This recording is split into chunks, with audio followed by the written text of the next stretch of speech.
Hey guys, अस्सलाम वालेकुम रहमतुल्लाह। इस सेशन में हम केएलपी जो आपका एग्ज़ाम हुआ है एंट्रेंस का पहला पेपर जो आया है उसका फिजिक्स पार्ट जो है वो हम इस सेशन में डिस्कस करने वाले हैं। Okay, so let's get going.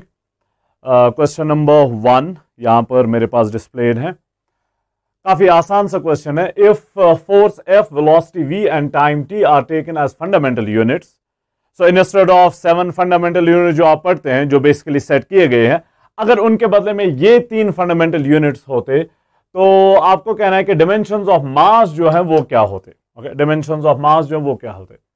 तो सिंपल सी बात है, हमें मास, फोर्स, वेलोसिटी और टाइम के बीच में एक इक्वेशन देखनी है जहां से हम फिर निकाल पाएंगे। सो न्यूटन सेकंड लॉ काफी famous, F is equal to M A, F is equal to M A, या फिर F is equal to m times v divided by t, acceleration v divided by t। अब यहां पर हमारा गर्ज जो है वो डिमेंशंस के साथ है, सिर्फ डिमेंशंस के साथ है, इसलिए मैं सीधे v डिवाइडेड बाई t लिख रहा हूं। अदरवाइज हमें पता है कि एक्सेलरेशन जो है, एवरेज एक्सेलरेशन अगर है तो delta v by delta t है, इंस्टेंटेनियस एक्सेलरेशन अगर है तो dv बाई dt है। लेकिन यहां पर हमारा सिर्फ डिमेंशंस के साथ गर्ज है, इसलिए मैं वेलोसिटी बाय टाइम सीधे ही लिख रहा हूं। तो यहां से मास किसके बराबर हुआ? Mass is equal to F into T divided by V, T ऊपर वी नीचे। अब डिमेंशंस यूज करते हैं। सो मास के डिमेंशंस जो हैं दैट विल बी, फोर्स तो फंडामेंटल अब है तो उसके लिए एफ ही लिखेंगे। टी फोर्स का पावर 1 है तो F1, फिर टी टाइम है तो वो भी फंडामेंटल लेना है, उसके लिए कैपिटल टी पावर 1, क्योंकि टाइम का पावर यहां पर 1 ही है। फिर वेलोसिटी है, वेलोसिटी का भी लेना है, वेलोसिटी भी फंडामेंटल हमें मानना है, तो v टू द पावर 1, ये बन जाएगा F1 T1 v to the power -1, v to the power -1। या फिर रीअरेंज करके हम लिखेंगे, ओके, रीअरेंज करके हम लिखेंगे dimensions of mass are F1, पहले v लिखेंगे v to the power -1 T1, ये बन जाएगा डिमेंशनल फॉर्मूला फॉर मास अगर फोर्स, वेलोसिटी और टाइम को फंडामेंटल माना गया है। अब जरा कंपेयर कर लें, F(v-1t), सिंपली F1 कहने की जरूरत नहीं है, F(v-1t), F(v-1t), सो ऑप्शन 4 है। ओके, ऑप्शन 4 है। सो पहले क्वेश्चन का करेक्ट आंसर जो है वो ऑप्शन 4 है, ऑप्शन 4 है। So let's move on to the next one, question number 2। For the following diagram, which option is are correct? So एक से ज्यादा ऑप्शंस भी करेक्ट हो सकते हैं। तो यहां पर एक पॉलिनोमियल बनाया गया है डिफरेंट वेक्टर्स का, vector A, vector B, vector C, vector D, vector D, ये पॉलिनोमियल एक बनाया गया है।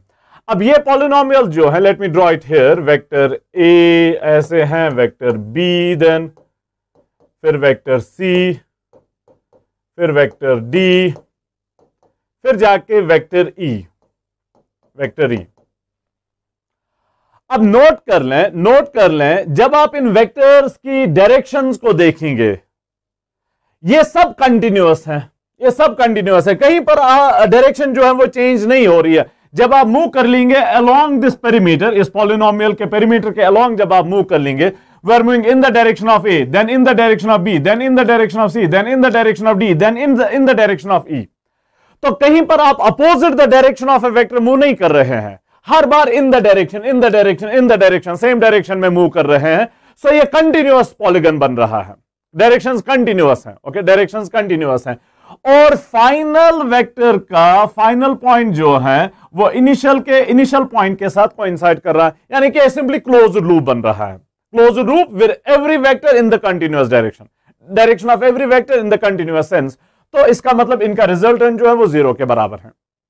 ओके, इनका रिजल्टेंट जो है वो 0 के बराबर है। ट्राइंगल लॉ जरा याद करें, ये अगर वेक्टर ए है, ये अगर वेक्टर बी है, ये इनका रिजल्टेंट होता है, रिजल्टेंट आर, वेक्टर ए की डायरेक्शन में, देन वेक्टर बी की डायरेक्शन में। फिर यहां पर देखें, you are moving now opposite the direction of R, opposite the direction of R. अगर आप opposite the direction of R move करें तो उसकी डायरेक्शन डिसकंटिन्यूअस है, उसकी डायरेक्शन डिसकंटिन्यूअस है, और जिसकी डायरेक्शन डिसकंटिन्यूअस होती है वही रिजल्टेंट होता है। लेकिन यहां पर किसी की डायरेक्शन डिसकंटिन्यूअस नहीं है और क्लोज लूप बन रहा है, दैट मींस इनका रिजल्टेंट जो है वो 0 के बराबर है। तो A vector plus B vector plus C vector plus D vector plus E vector is equal to 0, is equal to 0। तो इन सब का सम जो है वो 0 के बराबर है, इन सब का सम जो है वो 0 के बराबर है। Where do we have that? Option 2। फिलहाल ऑप्शन 2 है, ऑप्शन 2 करेक्ट ऑप्शन नहीं है, फिलहाल 2 जो है वो करेक्ट थिंग है। लेकिन यहां पर नोट कर लें ऑप्शन 4 में 2 एंड 3 है, 2 एंड 3, तो 3 को चेक करना पड़ेगा, कहीं 3 भी तो करेक्ट नहीं है। अगर सिर्फ 2 करेक्ट है तो ऑप्शन 2 आपका करेक्ट आ गया, लेकिन अगर 3 भी करेक्ट हुआ तब ये 4th ऑप्शन आपका देना पड़ेगा, 2 and 3 are correct. So option 3 को चेक कर लेते हैं, ऑप्शन 3।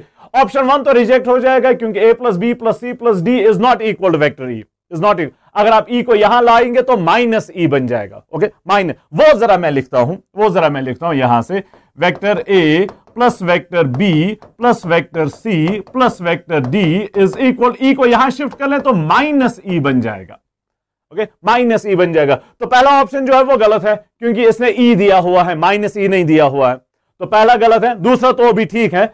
अब तीसरा चेक करना पड़ेगा, तीसरा चेक करना पड़ेगा। अब इस इक्वेशन को देख लें, a plus B plus C plus D is equal to vector E. Equality आपको कहेगी कि इस साइड का मैग्नीट्यूड और इस साइड का मैग्नीट्यूड बराबर है, लेकिन माइनस साइन जो है वो आपको कहेगा कि डायरेक्शन अपोजिट है, डायरेक्शन अपोजिट है। सो डायरेक्शन अपोजिट है लेकिन मैग्नीट्यूड जो है वो दोनों साइड्स का सेम है। मैग्नीट्यूड सेम होने का मतलब अगर मैं ऐसे लिखूं, magnitude of a plus B plus C plus D is equal to magnitude of E. Magnitude wise तो सेम है, इक्वालिटी है तो मैग्नीट्यूड वाइज सेम है। हाँ माइनस साइन जो है वो आपको कह रहे हैं कि डायरेक्शन जो है वो अपोजिट है, लेकिन मैग्नीट्यूड वाइज सेम है। ऑप्शन 3 जो है वो एग्जैक्टली वही है कि मैग्नीट्यूड वाइज सेम है। Let me raise it here, so you can see magnitude of a plus b plus c plus d is equal magnitude of e is equal. Option 1 में magnitude की बात नहीं चल रही है, ऑप्शन 1 में direction के साथ है, डायरेक्शन के साथ है। तो ऑप्शन 1 को अगर आप देखेंगे, ऑप्शन 1 को अगर आप देखेंगे वहां पर इक्वालिटी आपको कहेगी कि दोनों साइड्स का मैग्नीट्यूड ठीक है, दोनों साइड्स का मैग्नीट्यूड बराबर है, वो तो ठीक बात है। लेकिन यहां पर माइनस साइन नहीं है, प्लस साइन है। प्लस साइन आपको कहेगा कि दोनों की डायरेक्शन सेम है, which is not the case. यहां पर हम देख रहे हैं कि माइनस साइन आ रहा है, माइनस साइन आ रहा है। तो मैग्नीट्यूड वाइज सेम है, डायरेक्शन वाइज सेम नहीं है। डायरेक्शन वाइज भी अगर सेम होते तब ऑप्शन 1 ठीक होता। सो इसलिए ऑप्शन 2 और ऑप्शन 3 जो है वो ठीक ऑप्शंस है। तो आपका आंसर जो होगा वो ऑप्शन 4 होगा, both 2 and 3, both 2 and 3। Okay, so let's move on to the next one now. Question number 3, question number 3, if modulus of a plus b divided by modulus of a minus b is equal to 1, then angle between a and b is, then angle between a and b is modulus of vector a plus vector b divided by modulus of vector a minus vector b is equal to 1, is equal to 1। इसका simply मतलब है modulus of vector a plus vector b is equal to modulus of vector a minus vector b। अब parallelogram जरा याद करें, okay parallelogram जरा याद करें। अगर ये वेक्टर ए आपके पास है, ये वेक्टर बी आपके पास है, और मैं ये पैरेललोग्राम कंप्लीट कर रहा हूं, पैरेललोग्राम कंप्लीट कर रहा हूं, तो आपको पता होना चाहिए फ्रॉम पैरेललोग्राम लॉ कि ये वाला डायगोनल जो है, ये वाला डायगोनल जो है ये आपको एडिशन देता है दो का, ए वेक्टर प्लस बी वेक्टर, और दूसरा वाला डायगोनल जो है वो सब्ट्रैक्शन देता है, वो सब्ट्रैक्शन देता है। So this one is modulus of A plus B, मैं डायरेक्शन नहीं दिखा रहा हूं सिर्फ मैग्नीट्यूड, और दूसरा जो डायगोनल है that is modulus of A minus B. So parallelogram में एक डायगोनल जो है वो एडिशन होता है और दूसरा डायगोनल जो है वो सब्ट्रैक्शन होता है। अब यहां पर आपको कहा जा रहा है कि एडिशन का मैग्नीट्यूड और सब्ट्रैक्शन का मैग्नीट्यूड सेम है, मैग्नीट्यूड मतलब length.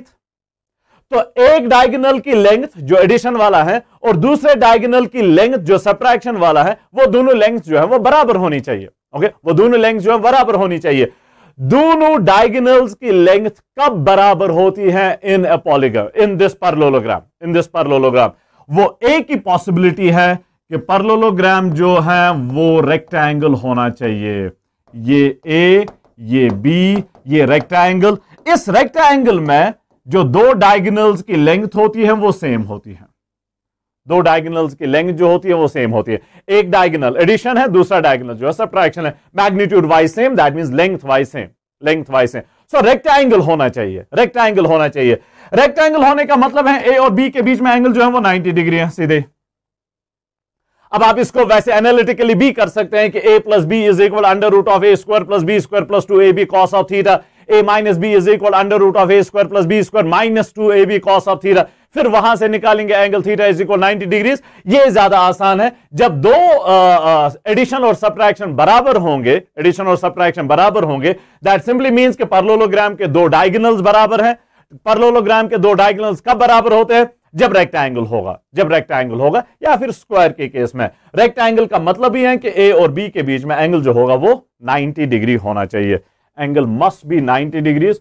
So option 2, angle must be 90 degrees, option 2. Okay, so let's go for the next one now. A vector A is rotated by a small angle. सिर्फ rotated, that means इसकी length change नहीं हो रही है, इसका magnitude change नहीं हो रहा है, लेकिन rotation से direction जो है वो change हो जाएगी। Okay, rotation से direction change हो जाएगी by a small angle delta theta radians. Delta theta radians में है, this point is important. Okay, this point is important. और डेल्टा थीटा कहा गया है is very small in comparison to 1, so angle is very small, angle of rotation is very small. To get a new vector B, to get a new vector B, in that case B minus A is, okay, in that case B minus A is. So आपके पास let me just draw a circle ताकि हमारे diagram जो है वो ज्यादा बेहतर बन जाए। ये आपके पास वेक्टर ए है, वेक्टर ए। इस वेक्टर ए को आप थोड़ा सा रोटेट कर रहे हैं, ओके, थोड़ा सा रोटेट कर रहे हैं। मैं यहां पर थोड़ा सा एग्जैजुरेटेड व्यू दूंगा, ओके, मैं यहां पर थोड़ा सा एग्जैजुरेटेड व्यू दूंगा। मैं इसे रोटेट कर लूंगा और यहां पर ला रहा हूं वेक्टर बी, और ये रोटेट हो रहा है through an angle of delta theta. इस एंगल को डेल्टा थीटा कहा गया, रेडियंस में एंगल है, ओके, रेडियन। अब नोट कर लें, आपने ए को सिर्फ रोटेट किया है तो इसकी लेंथ जो है वो चेंज नहीं होगी। तो magnitude of A is equal to magnitude of B, okay, magnitude of A is equal to magnitude of B, is equal to magnitude of B, okay. In that case B minus A हमें देखना है, okay, B minus A. Angle is small, okay, angle is small, angle is small. चलिए, A minus B minus A, modulus of B minus A is equal under root of B square plus A square minus 2ba cos of theta. Theta के बदले में यहां पर delta theta है। Formula subtraction वाला formula, under addition वाला है A under root of A square plus B square plus 2ab cos of theta. Subtraction के लिए under root of A square plus B square minus 2ab cos of theta. Okay, now magnitude wise दोनों same है, magnitude wise दोनों same है, तो B के बदले में ए लिखते हैं तो ये बन जाएगा A square plus A square minus 2 A into A is A square cos of delta theta, okay, cos of delta theta. So this is under root of A square plus A square is twice A square minus twice A square cos of theta. This becomes under root of 2a square, अंदर common ले लें, यहां पर 1 बच गया, minus यहां पर cos theta बच गया, cos थीटा बच गया। ओके, नाउ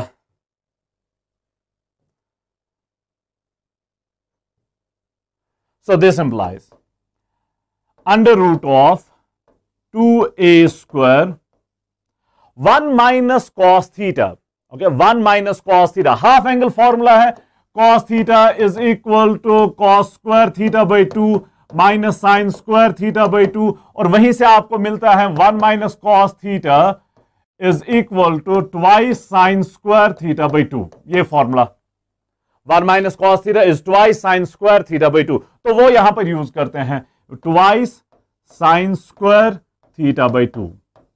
थीटा के बदले में यहां पर डेल्टा थीटा है, डेल्टा थीटा यहां पर है। सो डेल्टा थीटा, तो यहां पर भी delta theta divided by 2, delta theta divided by 2। Okay, now 2 into 2 is 2 square. 2 square को बाहर लाते हैं रूट से तो सिर्फ 2 आएगा, स्क्वायर और root will cancel out. A के ऊपर भी स्क्वायर है तो square and root will cancel out, तो खाली A. Sine square theta by 2, again इसका भी square and root will cancel out, तो बच गया sine of delta theta by 2, sine of delta theta by 2। Okay, ये हमारे पास फाइनली फिलहाल आ गया। अब ये बिट ऑफ इंफॉर्मेशन जो हमारे पास है, ये बिट ऑफ इंफॉर्मेशन जो हमारे पास है कि डेल्टा थीटा एक तो रेडियंस में है और दूसरा delta theta is small. Okay, दूसरा डेल्टा थीटा इज स्मॉल। अब स्मॉल एंगल अप्रोक्सीमेशन आपको पता होना चाहिए, काफी बार आपने यूज किया होगा। Small angle approximation is sine of theta is equal to theta if theta is small, obviously if theta is small, if theta is small then sin of theta is equal theta, लेकिन condition है कि theta must be in radiance. Okay, theta must be in radiance, तब जाके ये formula आप apply कर सकते हैं। तो यहां पर तो दिया है पहले ही कि theta is in radians, delta theta is in radians, और स्मॉल भी कहा गया है। तो sine of delta theta by 2 के बदले में we can simply write delta theta by 2। Angle जो है वो यहां पर डेल्टा थीटा बाई 2 है, एंगल जो है वो यहां पर डेल्टा थीटा बाई 2 है। ऑब्वियसली अगर डेल्टा थीटा स्मॉल है तो डेल्टा थीटा बाई 2 तो और भी स्मॉल बन जाएगा, और भी small. So small angle approximation अगर हम यूज कर लेंगे तो रिजल्ट जो आएगा वो आएगा, यहां पर मैं लिखता हूं, modulus of B minus A is equal to ये यहां पर twice A sine of theta के बदले में थीटा। ओके, और वो जो है थीटा एंगल जो है वो डेल्टा थीटा बाई 2 के बराबर है, delta theta divided by 2। 2 and 2 goes to dogs. So modulus of b minus a is equal to a into delta theta. या a के बदले में आप लिख सकते हैं magnitude of vector a into delta theta. After all a जो है वो मैग्नीट्यूड ऑफ वेक्टर a ही है। अब ऑप्शन इसके हिसाब से दिया हुआ इसलिए मैं ये लिख रहा हूं। ओके, नोट कर लें ऑप्शंस कहां पर हैं। पहला ही ऑप्शन है modulus of a into delta theta, modulus of a into delta theta। So पहला ही ऑप्शन इसका करेक्ट ऑप्शन है। ओके, पहला ही ऑप्शन इसका करेक्ट ऑप्शन है। Is that fine? So this bit is important, delta theta is in radians और small है, बाकी तो सिंपल फॉर्मूला है, सिंपल फॉर्मूला बेस्ड है। Okay, so let's move on to the next one, question number 5 now. If A is equal to this thing, B is equal to this thing, then projection of A on B divided by projection of B on A.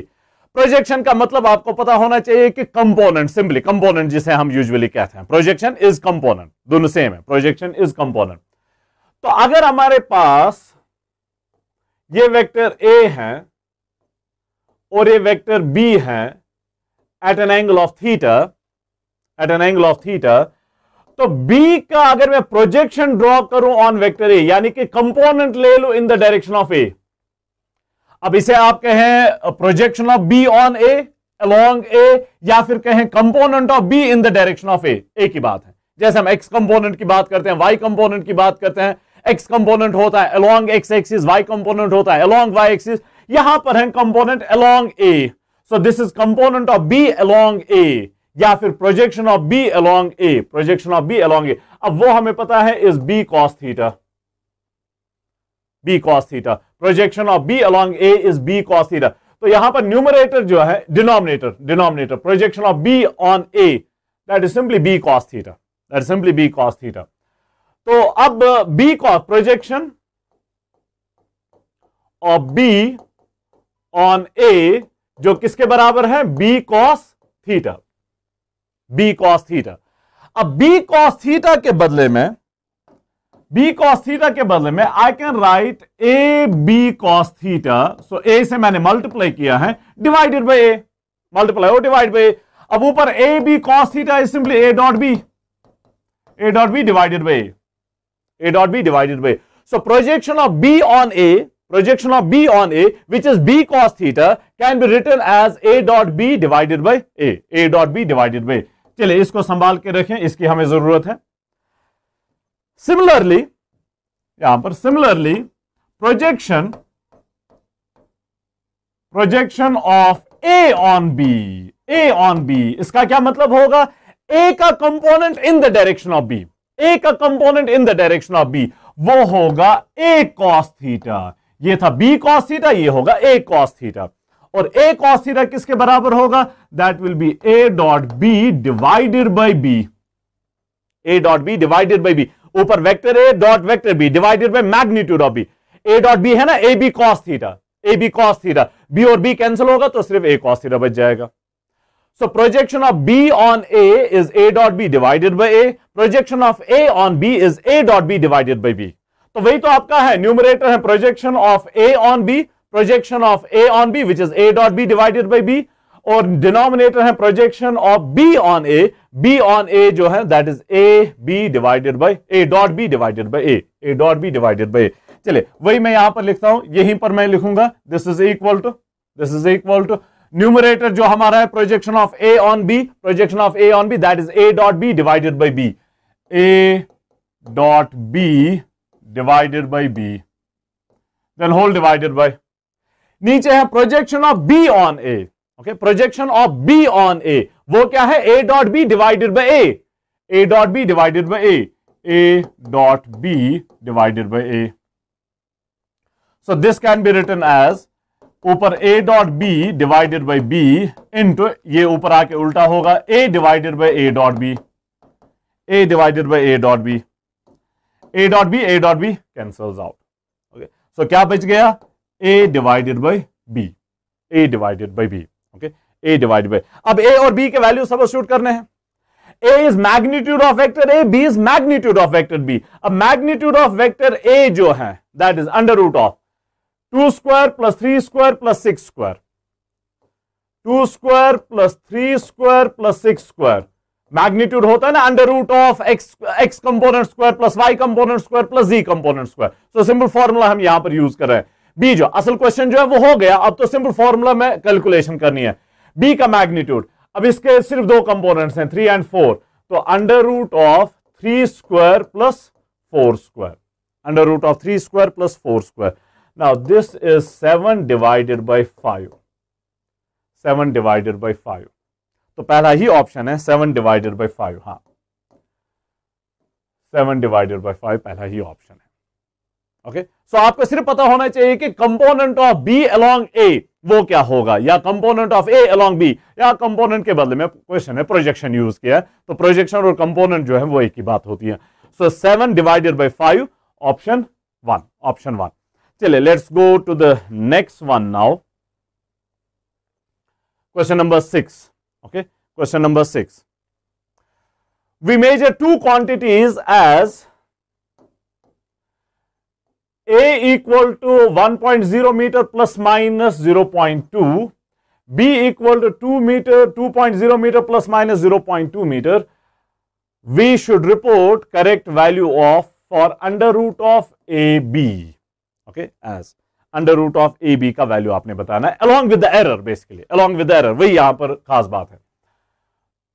So A quantity है जो है 1.0 plus minus 0.2, अब मैं unit mention नहीं कर रहा हूं, तो इसका ट्रू वैल्यू जो है वो 1.0 है और इसका एरर जो है वो 0.2 है। ओके, 0.2, और बी दूसरी क्वांटिटी है विच इज 2 प्लस माइनस 0.2, तो इसका भी एरर जो है वो 0.2 है। ट्रू वैल्यू इज या एवरेज वैल्यू इज 2 और एरर जो है वो 0.2 है, 0.2 है।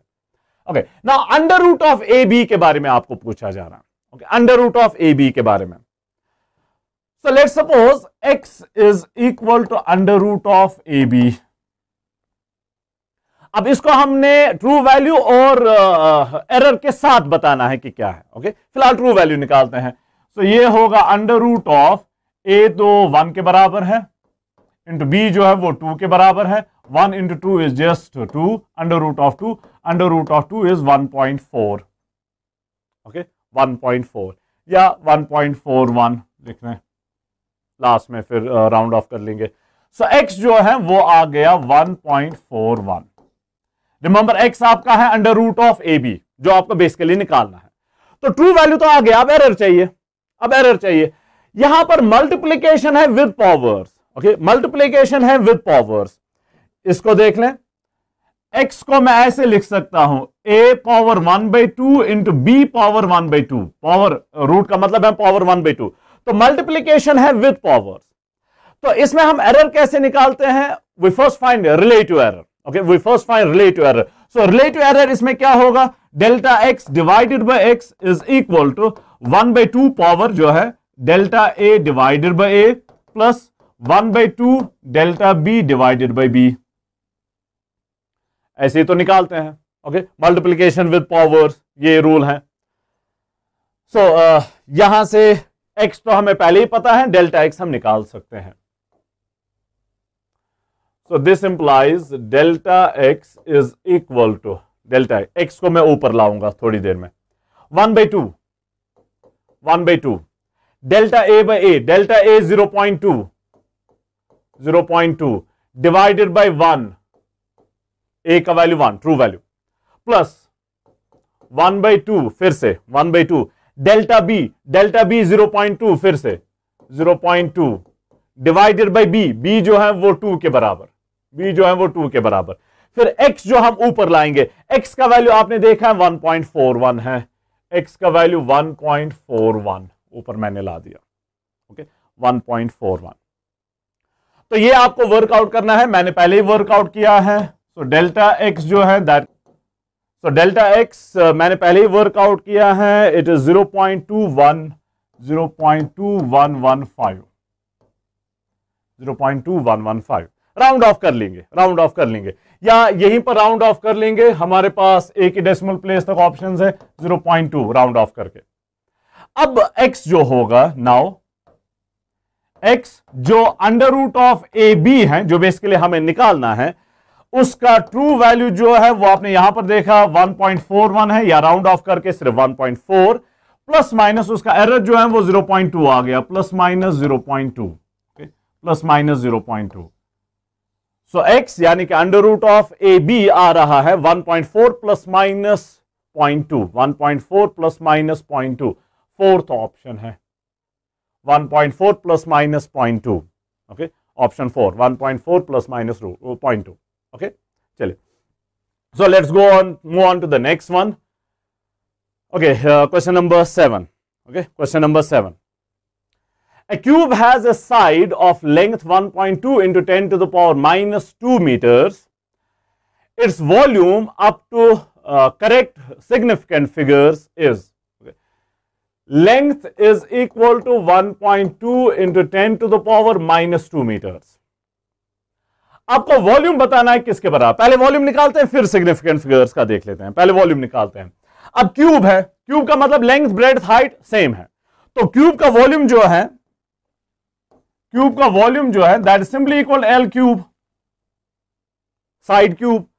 अब that is 1.2 into 10 to the power minus 2 cube, 1.2 into 10 to the power minus 2 cube.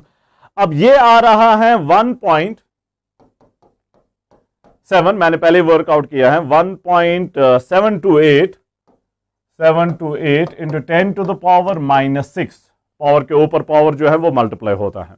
Okay, और वॉल्यूम है तो मीटर क्यूब यूनिट आएगा। अब सिग्निफिकेंट फिगर्स की बात। ओके, अब सिग्निफिकेंट फिगर्स की बात। अब नोट कर लें, आपके पास ऑप्शन जो है 1.7 भी है, 1.73 भी है, 1.78 है और 1.732 भी है। सो राउंड ऑफ करके 1.73 भी बन सकता है। ओके, तो इनमें से गड़बड़ होने के चांसेस हैं। अब करेक्ट कौन है? गिवन लेंथ जो है that is 1.2 into 10 to the power minus 2, तो दो significant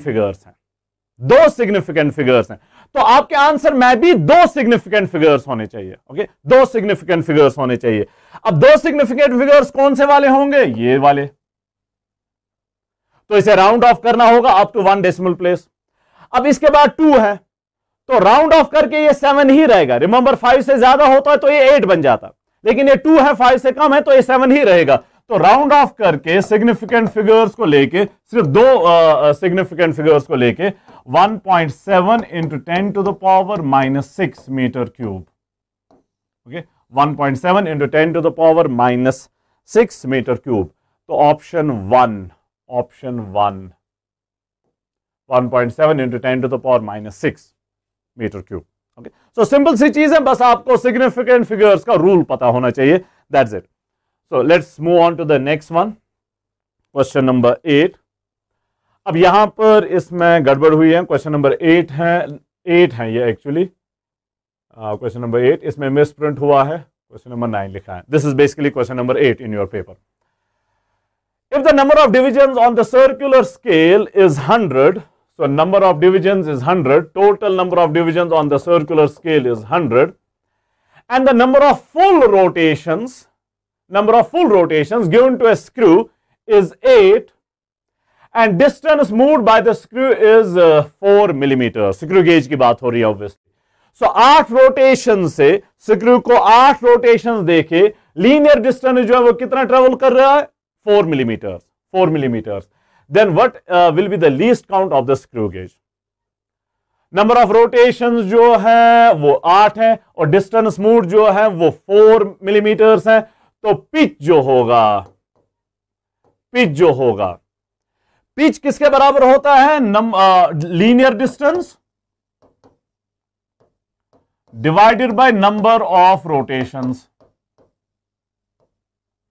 linear distance divided by number of rotations. Linear distance 4 millimetres है. 4 मिलीमीटर्स. यूनिट्स का ख्याल रखना होता है, इसमें यूनिट्स का ख्याल रखना होता है. 4 मिलीमीटर्स. नंबर ऑफ रोटेशन जो है वो 8 है.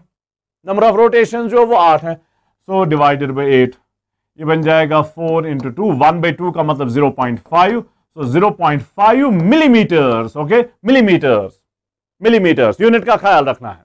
ये पिच आ गया. ना total number of circular division जो है वो 100 है. तो लीस्ट काउंट किसके बराबर होगा? ओके, लीस्ट काउंट किसके बराबर होता है? फॉर्मूला क्या है? Pitch divided by number of circular scale divisions. Total number of circular scale divisions. तो पिच आपका आ गया 0.5 मिलीमीटर्स. खास ख्याल रखना है यूनिट का. Divided by 100. Okay, divided by 100 वो बन जाएगा 0.005 मिलीमीटर्स. 0.005 मिलीमीटर्स. अब ऑप्शन जरा देख लें. ऑप्शंस मिलीमीटर्स में ही है सभी options. Millimeter. So 0.005 millimeters is option 2. Okay, so option 2 जो है वो इसका करेक्ट ऑप्शन होगा. Option 2. So let's move on to the next one. अब this one is the real 9th one. Which of the following sets have different dimensions? So dimension analysis.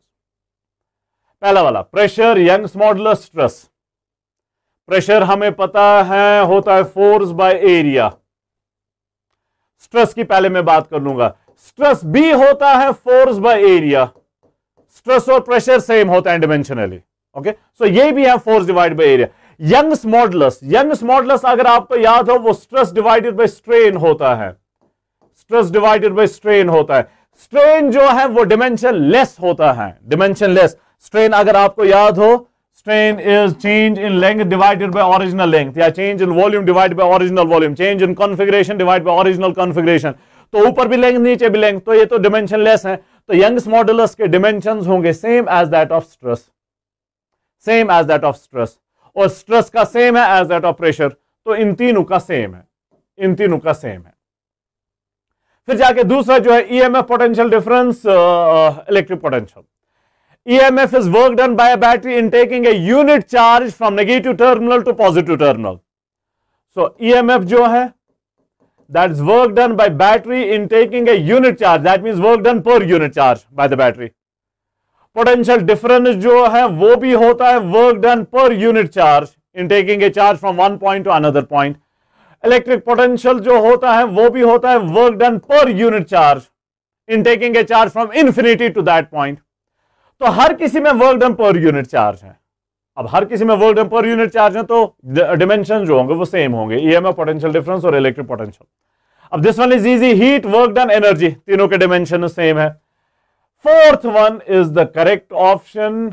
Dimensions इनके same नहीं है. Dipole moment अलग है, electric flux अलग है, electric field अलग है. इलेक्ट्रिक फ्लक्स अगर आपको याद हो वो होता है field into area. Gauss law वगैरह में फील्ड इनटू एरिया. तो इलेक्ट्रिक फील्ड है लेकिन फ्लक्स जो है वो इलेक्ट्रिक फील्ड इनटू एरिया है. तो इलेक्ट्रिक फील्ड और फ्लक्स का यूनिट डिमेंशंस कहां से सेम होंगे? सो फोर्थ वन में जो सेट दिया हुआ है 3 का, उनके डिमेंशंस जो है वो सेम नहीं है. So fourth one is the correct option. Okay, fourth one is the correct option. Let's move on to the next one. Question number 10. Okay, question number 10. A boat can be rowed at 5 meter per second in still water. In still water. So this becomes velocity of boat with respect to ground. No, not with respect to ground, with respect to water. Still water mein, so with respect to water. Velocity of boat with respect to water. It is used to cross 200-meter wide river from south bank to the north bank. The river current has uniform velocity of 3 meter per second. 3 meter per second due east. How far will it drift if the crossing, if it crosses the river in minimum possible time? This is important bit of information. Minimum time में. So ये suppose river है, flowing eastward. तो river की velocity जो है वो किसके बराबर है? 3 metre per second. 3 metre per second. अब बोट को इस रिवर को क्रॉस करना, बाय द वे रिवर की विड्थ जो है वो 200 मीटर्स है. सो विड्थ जो है वो 200 मीटर्स है. अब बोट को जो क्रॉस करना है रिवर को, सपोज बोट जो है वो यहां पर स्टार्ट कर रही है at point A. Minimum time वाला केस है. ओके, मिनिमम टाइम वाला केस है. इस मिनिमम टाइम में ये खुद को जो अपनी वेलोसिटी, जो अपने एफर्ट्स के वजह से इसको वेलोसिटी मिलती है, मतलब बोट के मोटर के वजह से या बोट में रोइंग जो आप कर लेंगे उसके वजह से जो वेलोसिटी है वो सीधे ही देनी है across the river. Okay, see minimum time वाला केस है. ओके, मिनिमम टाइम वाला केस है तो इस डायरेक्शन में इसे रोइंग करनी पड़ेगी. So this is velocity of boat with respect to water. जो इसके खुद के एफर्ट्स के वजह से, जो इसके खुद के एफर्ट्स के वजह से, जिसके वजह से इसके चलाने वाले को पसीना आ जाएगा. सो इसके खुद के एफर्ट्स के वजह से जो वेलोसिटी मिल रही है, ये वेलोसिटी. अब जाके जो रेडीमेड वेलोसिटी इसको मिल रही है because of the river. River के वजह से जो रेडीमेड वेलोसिटी है that is velocity of water या velocity of river with respect to ground. Okay, with respect to ground. ये खुद के रोइंग के वजह से इसको वेलोसिटी मिल जाएगी, ये वाटर के वजह से रेडीमेड वेलोसिटी मिल जाएगी. तो रिजल्टेंट वेलोसिटी जो होगी, रिजल्टेंट वेलोसिटी जो होगी वो ये होगी. रिजल्टेंट वेलोसिटी जिसे हम यूजुअली कहते हैं velocity of boat with respect to ground या रिजल्टेंट वेलोसिटी आप कहें. रिजल्टेंट वेलोसिटी अगर इस डायरेक्शन में है तो it will end up here. It will end up here. Let's call this B here, let's call this C. Okay, minimum time वाला case है, दैट्स इंपॉर्टेंट. मिनिमम टाइम वाला केस है तो वहां से आपको पता चलेगा कि velocity of boat with respect to water की क्या डायरेक्शन होनी चाहिए. वो इस डायरेक्शन में है. ये डायरेक्शन, ये वेलोसिटी जो है वो वाटर की वजह से रेडीमेड वेलोसिटी है. रिजल्टेंट ये बन जाएगा. तो सी पे आ गया. तो ड्रिफ्ट जो है, ड्रिफ्ट जो है वो इतना है एक्स के बराबर. ओके, एक्स के बराबर. अब let me call this as X axis and this one as Y axis. मुझे इन तीन वेलोसिटीज में कौन कौन सी वेलोसिटी पता है? एक तो मुझे ये वेलोसिटी पता है 3 metre per second which is boats velocity in x direction. Now ये एक्स डायरेक्शन वाली वेलोसिटी है. और मुझे ये पता है 5 मीटर पर सेकेंड, ये भी मुझे पता है 5 मीटर पर सेकेंड, जो बेसिकली बोट की वेलोसिटी है in the Y direction. Okay, boat की वेलोसिटी है इन द वाई डायरेक्शन. और वाई डायरेक्शन में कितना ये मूव कर रहा है, वाई डायरेक्शन में कितना डिस्प्लेस हो रहा है 200 मीटर्स, जो रिवर की विड्थ बेसिकली है. एक्स डायरेक्शन में कितना मूव कर रहा है एक्स, जिसको हमने एक्स सिंपली कहा, जो बेसिकली ड्रिफ्ट है, जो आपको निकालना है. ओके, जो आपको निकालना है.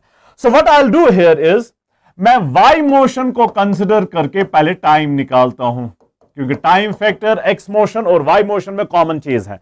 एक्स डायरेक्शन वाली मोशन और वाई डायरेक्शन वाली मोशन में कॉमन चीज जो है वो टाइम फैक्टर है. वाई मोशन को यूज करके मैं टाइम निकालता हूं. ओके, वाई मोशन में क्या है, डिस्प्लेसमेंट जो है वो 200 मीटर्स के बराबर है अक्रॉस द रिवर, 200 मीटर्स.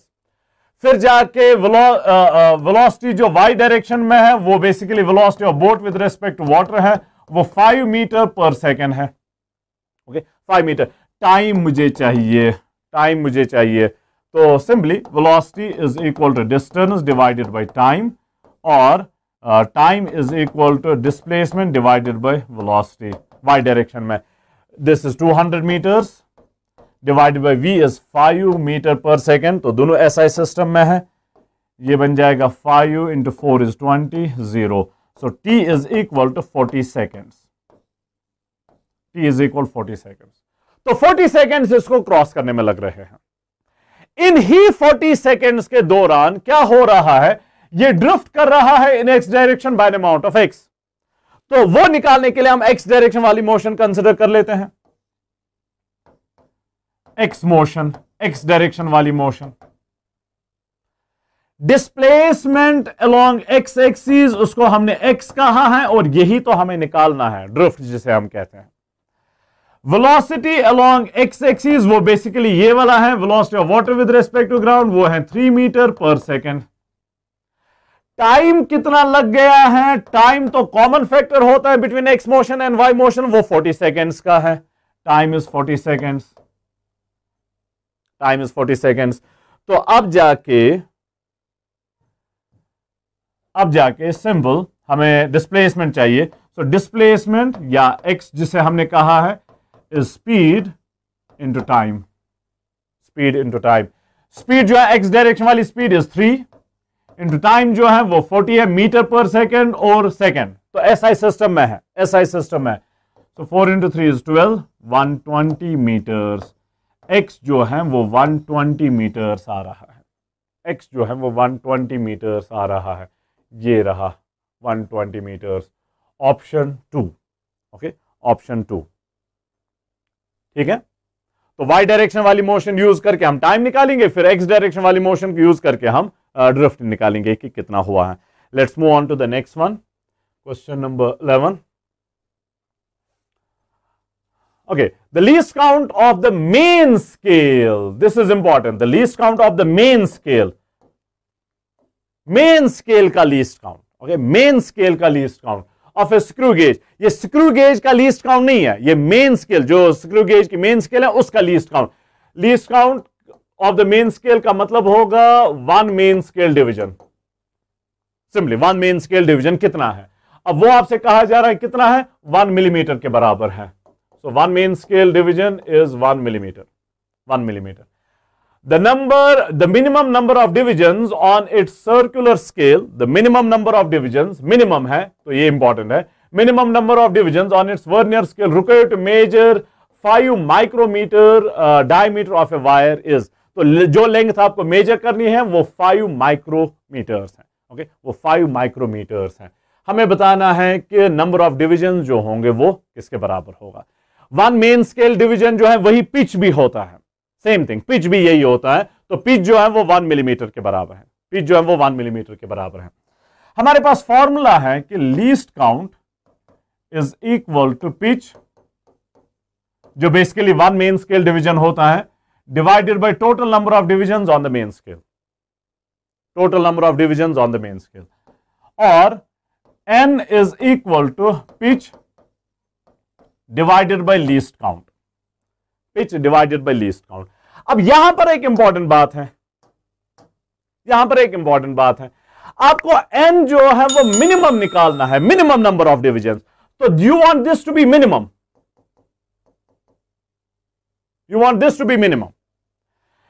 ये तो फिक्स्ड है 1 मिलीमीटर, इसे तो आप चेंज नहीं कर सकते। ये मिनिमम होने के लिए ये मैक्सिमम होना चाहिए। in this given circumstances least count maximum होना चाहिए, लीस्ट काउंट मैक्सिमम होना चाहिए। और लेंथ जो आपको मेजर करनी है वो 5 माइक्रोमीटर्स है, 5 माइक्रोमीटर्स है।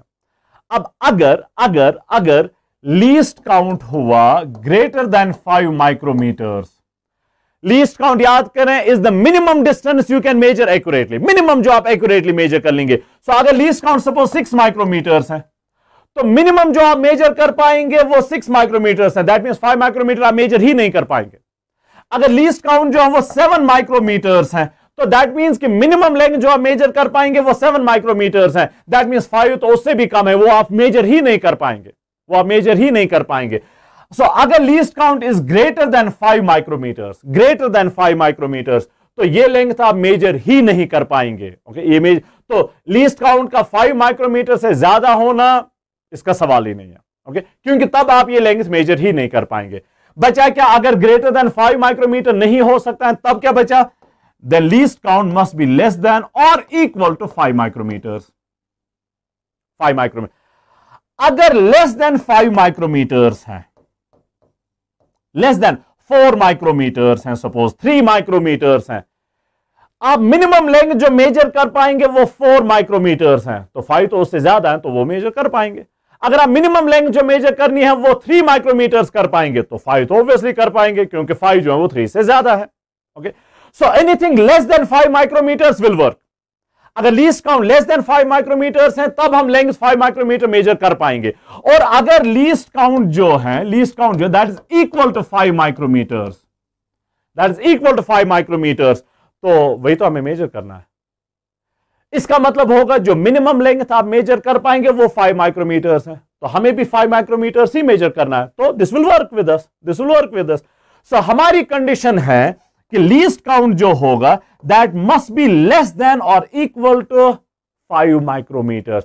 5 या 5 से कम, 5 या 5 से कम माइक्रोमीटर्स। तो अब मिनिमम एन के लिए आपको लीस्ट काउंट मैक्सिमम चाहिए। मैक्सिमम पॉसिबल क्या है? 5 या 5 से कम। 1 हो सकता है माइक्रोमीटर, 2 माइक्रोमीटर हो सकता है, 3 माइक्रोमीटर हो सकता है, 4 माइक्रोमीटर हो सकता है, 5 माइक्रोमीटर हो सकता है। तो इस रेंज में 5 मैक्सिमम है ना, 5 से ज्यादा नहीं हो सकता। वो हमने पहली बात की, क्योंकि उस केस में आप लेंथ को मेजर ही नहीं कर पाएंगे। तो 5 तक आप जा सकते हैं, 5 तक में मैक्सिमम वैल्यू 5 ही है। तो इसका अगर आपने मैक्सिमम वैल्यू लेना है, लीस्ट काउंट का मैक्सिमम वैल्यू आप ले सकते हैं 5 माइक्रोमीटर्स। मैक्सिमम 5 ही है, या तो इससे कम होना चाहिए या फिर इसके बराबर होना चाहिए। तो मैक्सिमम 5 माइक्रोमीटर्स ही हुआ। तो क्वेश्चन में लीस्ट काउंट छुपा हुआ है। एक्सप्लिसिटली ये नहीं कहा गया कि लीस्ट काउंट 5 माइक्रोमीटर्स है, लेकिन ये जो इंफॉर्मेशन है ये सफिशिएंट है ये कंक्लूड करने के लिए कि लीस्ट काउंट हमें 5 माइक्रोमीटर्स लेना है। ओके, लीस्ट काउंट हमें 5 माइक्रोमीटर्स लेना है। So let's move on then. So this implies n, minimum L, okay, minimum n is equal, pitch is 1 millimeter divided by least count is 5 micrometers. ख्याल रखना unit same नहीं है, unit same नहीं है, तो कन्वर्जन करना पड़ेगा। 1 millimeter is 10 to the power minus 3 meters. 5 micrometer is 5 into 10 to the power minus 6 meters. अब यूनिट सेम आ गया, ओके, अब यूनिट सेम आ गया। So this means n is equal to 1 by 5 into 10 to the power 3, minus 6 ऊपर आएगा तो plus 6 बन जाएगा, 6 minus 3 is 3. 1 by 5 is 0.2 into 10 to the power 3. So this implies n is equal to, okay, n is equal to 200, 200. 200 divisions, okay, 200 divisions, option 2, 200 divisions. Okay, 200 division. So ये बस समझ में आना चाहिए कि लीस्ट काउंट आपको 5 माइक्रोमीटर लेना है। ये बात समझ में आ गई तो बस आसान क्वेश्चन है। ये बात समझ में नहीं आई तो मुश्किल बन जाएगा। ओके, मुश्किल बन जाएगा। चलिए, this was question number 11। Let's move on to the next one, question number 12 now. If a cross b is equal to 1 by root 3 a dot b, then a minus b is, again simple, काफी simple. दो चीजें आपको दी गई हैं, ये दिया हुआ है, इसके बारे में पूछा गया है। ऐसे केसेस में हर बार क्या होता है, यहां से कुछ निकालना है वो यहां पर यूज करना है। यहां से क्या निकालेंगे, एंगल निकालेंगे, वो यहां पर यूज कर लेंगे इसके फॉर्मूला में। तो a क्रॉस b का मैग्नीट्यूड, a क्रॉस b का magnitude is 1 by root 3 a dot b, 1 by root 3 a dot b। a cross b का magnitude is ab sin theta, AB sin theta। 1 divided by root 3 a dot b is AB cos theta, okay, AB cos theta। So AB goes to dogs। cos theta को नीचे लाते हैं, ये बन जाएगा tan of theta। So tan of theta is 1 divided by root 3। tan of theta is 1 divided by root 3। कब होता है tan of theta 1 divided by root 3? When theta is equal to 30 degrees। When theta is equal to 30 degrees, 30 degree पे 1 by root 3 होता है, 30 degree पे। चलिए, अब angle पता चल गया तो ये हम निकाल सकते हैं, modulus of a minus B. Modulus of a minus B, modulus of a minus B subtraction है, सब्ट्रैक्शन है। तो फॉर्मूला क्या है, under root of a squared plus b squared minus 2ab cos of theta, minus 2ab cos of theta. Option में A और B ऐसे ही है, ए और बी के वैल्यूज तो नहीं दिए ना, ए और बी ऐसे ही रहेगा, तो माइनस है। प्लस अगर होता, यहां पर अगर एडिशन होता तो वहां पर प्लस साइन होता। तो this is under root of A squared plus B squared minus 2ab। अब कॉस ऑफ थीटा, थीटा क्या है 30 डिग्रीज, कॉस ऑफ 30 क्या होता है √3/2, सो कॉस ऑफ 30 √3/2।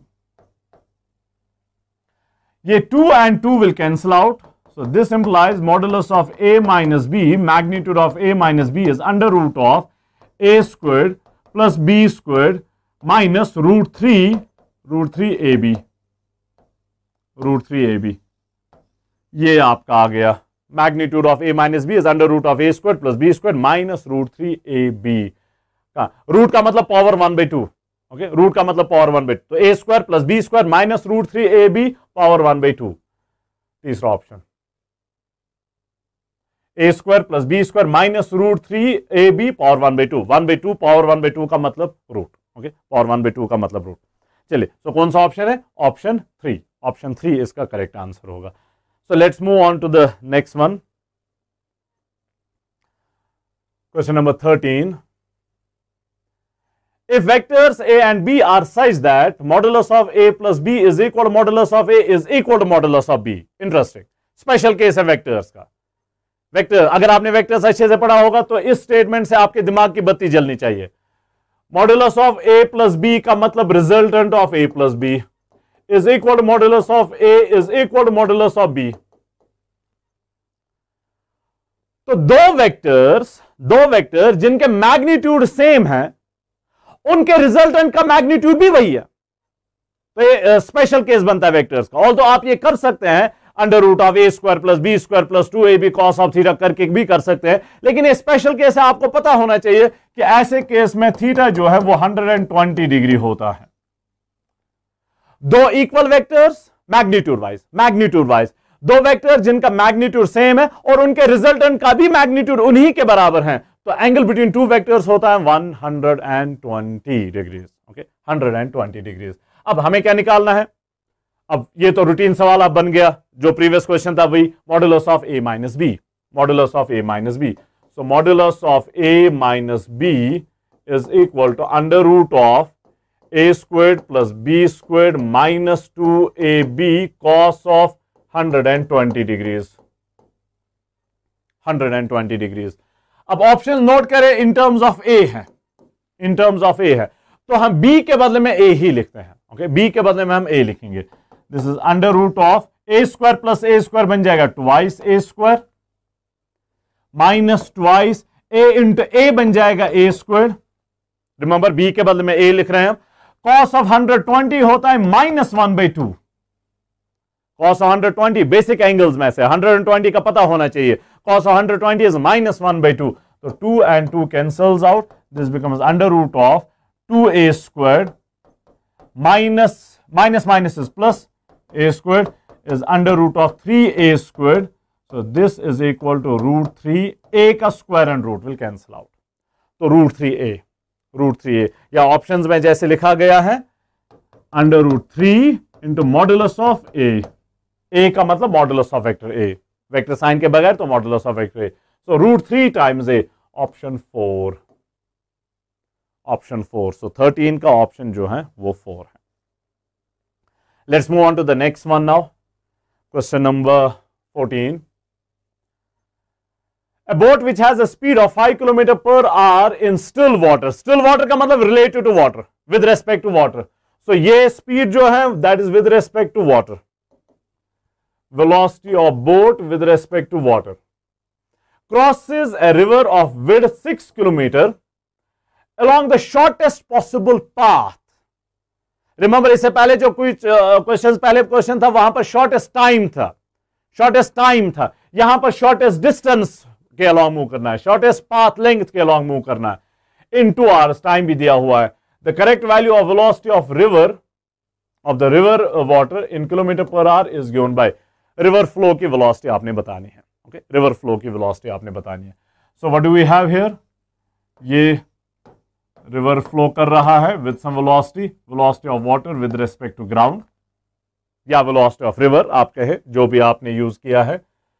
अब शॉर्टेस्ट के अलोंग क्रॉस करना है, शॉर्टेस्ट पाथ के अलोंग क्रॉस करना है।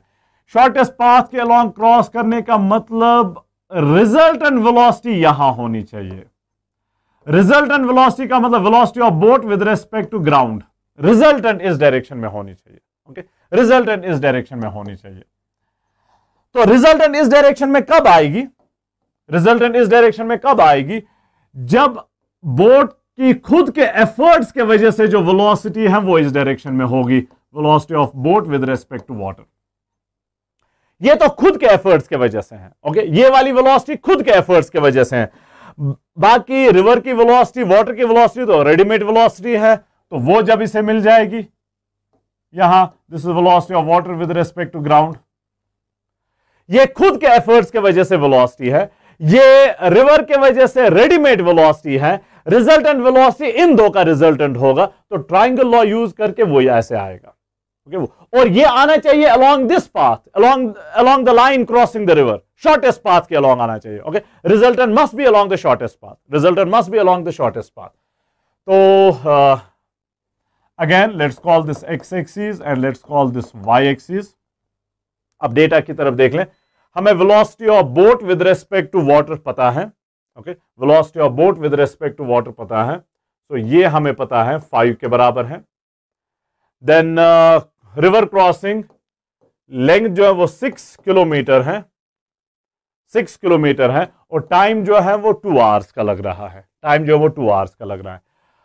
वाई मोशन कंसिडर कर लेते हैं। ओके, वाई मोशन कंसिडर करके मैं ये निकालूंगा। ओके, फिर जाके ये निकालेंगे। वाई मोशन को कंसिडर कर लें। वाई मोशन, वाई मोशन को कंसिडर करके वाई डायरेक्शन में displacement is equal to 6 kilometres. Okay, 6 kilometres. Y direction वाली वेलोसिटी जो है वो तो ये रही, जिसको रिजल्टेंट वेलोसिटी हमने कहा है वीबीजी। फिर टाइम कितना लग रहा है? अब टाइम का वाई एक्सिस और एक्स एक्सिस के साथ कोई लेना देना नहीं है, ये तो कॉमन चीज होती है between the two. Time 2 hours का लगा हुआ है, 2 आवर्स का, सब कुछ किलोमीटर और आवर्स में है, तो यूनिट कहीं पर कन्वर्ट करने की जरूरत नहीं है, 2 आवर्स। तो speed VBG is equal to distance 6 kilometer divided by time 2 hours, so 6 divided by 2 is 3 kilometer per hour, 3 kilometer per hour। तो रिजल्टेंट वेलोसिटी जो है वो है 3 kilometre per our, 3 kilometre per our. अब डायग्राम की तरफ गौर से देखें। ये जो 3 वेक्टर्स का ट्राइंगल बन रहा है वो राइट एंगल ट्राइंगल है। यहां पर राइट एंगल ट्राइंगल में हाइपोटेन्यूज 5 है और बेस या परपेंडिकुलर जो भी आप कहें 3 है। अब राइट एंगल ट्राइंगल में ये काफी फेमस ट्राइंगल है, 3 3 4 5 ट्राइंगल, 37 डिग्री 53 डिग्रीज। तो ये अगर हाइपोटेन्यूज अगर 5 है, एक साइड 3 है, तो दिस मस्ट बी 4। या आप पाइथागोरियन थ्योरम यूज करके कर सकते हैं। आपको हाइपोटेन्यूज पता है, आपको बेस पता है, तो आप परपेंडिकुलर निकाल सकते हैं। निकालने की जरूरत नहीं है, क्योंकि 3 4 5 इज अ फेमस ट्राइंगल, आपको पता होना चाहिए, जिसमें 37 डिग्री और 53 डिग्री होते हैं। तो VWG जो है, VWG जो है वेलोसिटी ऑफ वाटर या वेलोसिटी ऑफ रिवर, ओके, वो 4 किलोमीटर पर आवर के बराबर है, 4 किलोमीटर पर आवर के बराबर है। Okay, 4 kilometre per our. हमें क्या निकालना था? Velocity of river. हाँ, 4 किलोमीटर पर आवर के बराबर, option 3। Okay, option 3। Is that fine? Okay, so now let's move on to the next one now. A motorboat covers a distance between 2 points in 4 hours along the flow. Okay, so downstream along the flow, जिस direction में water flow कर रहा है उसी direction में boat जो है वो मूव कर रही है। And in 8 hours opposite the direction of flow, so upstream, river इस डायरेक्शन में फ्लो कर रहा है, बोट इस डायरेक्शन में जा रही है। ओके, अपस्ट्रीम अपोजिट डायरेक्शन में 8 आवर्स लग रहे हैं बिटवीन द सेम 2 पॉइंट्स।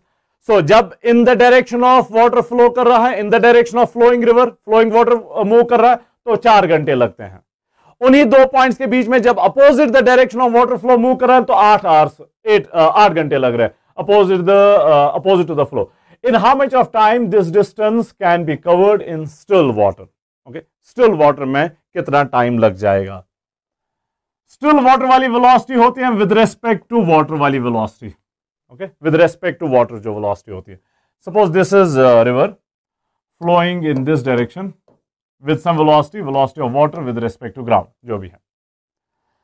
अब जो दो पॉइंट्स दिए गए हैं, let's suppose this is the first point A, this is the second point B, इनके बीच में लेट्स सपोज डिस्टेंस जो है वो डी के बराबर है, ओके, डी के बराबर है।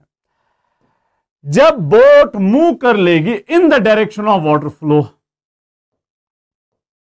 In the direction of water flow, तो खुद के एफर्ट्स के वजह से उसको वेलोसिटी जो मिल रही है that's velocity of boat with respect to water, खुद के एफर्ट्स के वजह से।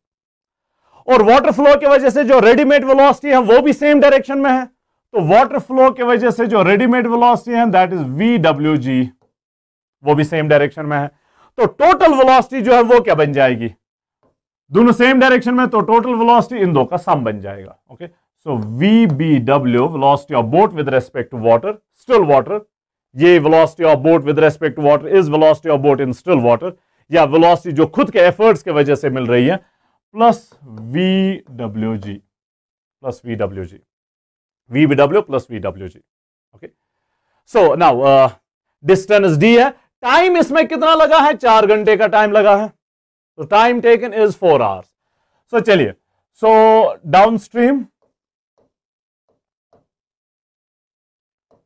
डाउनस्ट्रीम के लिए स्पीड जो है VBW प्लस VWG, ये स्पीड है। अब स्पीड होती है डिस्टेंस डिवाइडेड बाय टाइम, तो distance D divided by time जो है वो 4 घंटे का। यूनिट्स को अभी कन्वर्ट करना नहीं है, लास्ट में देखेंगे कि क्या करेंगे।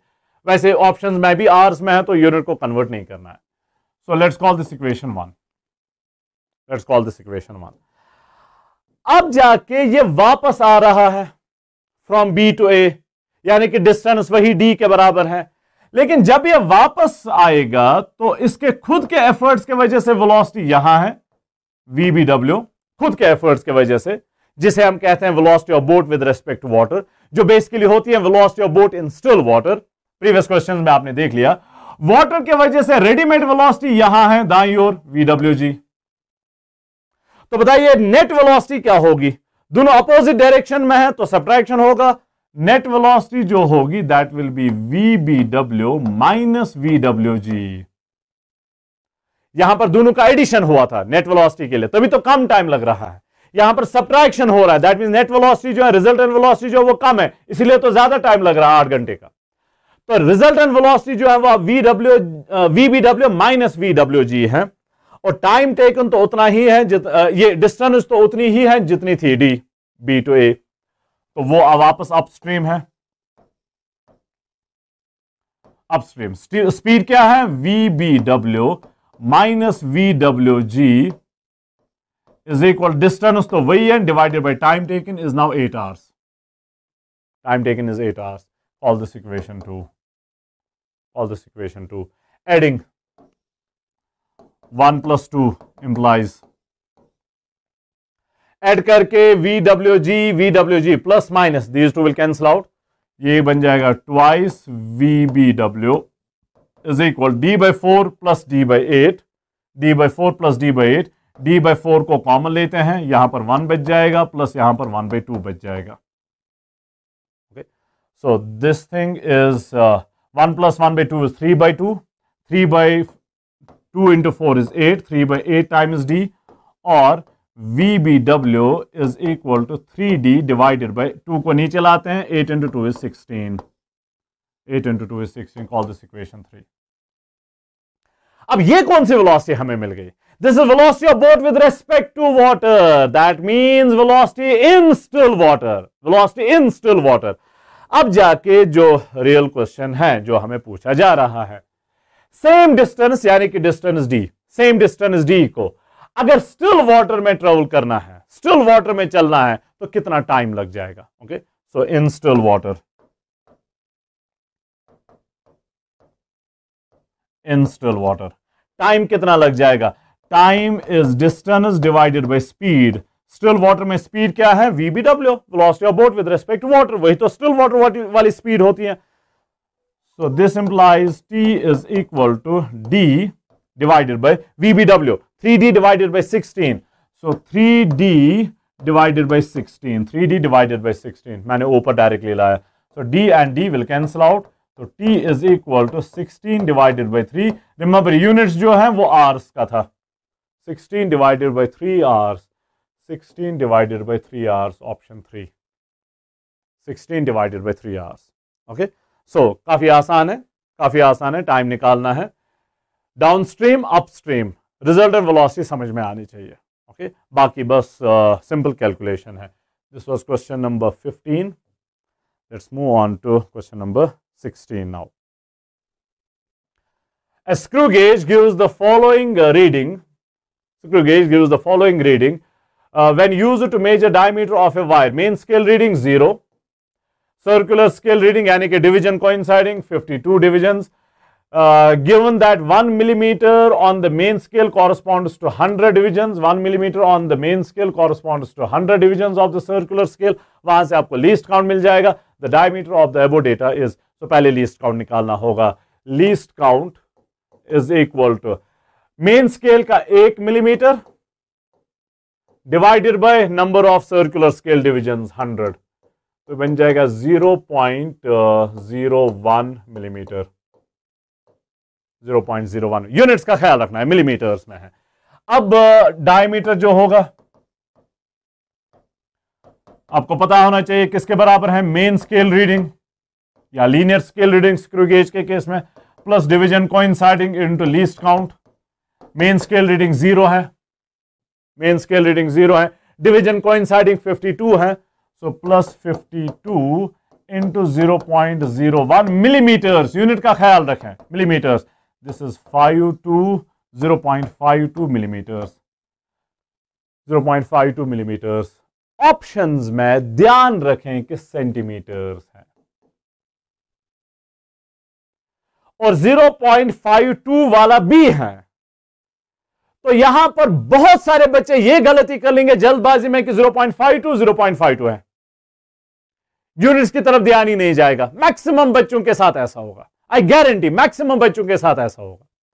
और रियल एग्जाम में जो नीट का एग्जाम होगा या जेई का एग्जाम होगा वहां पर तो प्रेशर सिचुएशन होती है, रादर प्रेशर कुकर सिचुएशन होती है. तो ये छोटी छोटी गलतियां वहां पर काफी कॉमन होती हैं. सो ध्यान रखना है. ओके ध्यान रखना है.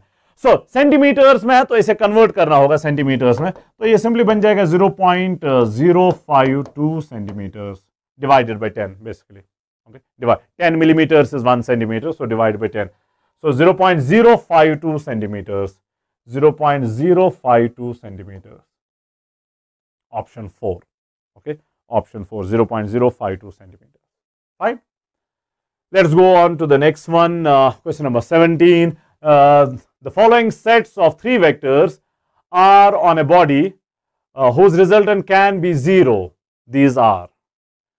तो आपको 3 वेक्टर्स के मैग्नीट्यूड्स दिए हैं. ओके 3 वेक्टर्स के मैग्नीट्यूड्स 10 10 20 10 10 10 10 20 20.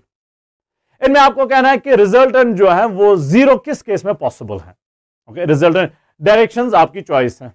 ओके डायरेक्शंस आपकी चॉइस है. अब ये काफी स्पेशल पैटर्न है क्वेश्चंस का, ये पता होना चाहिए आपको.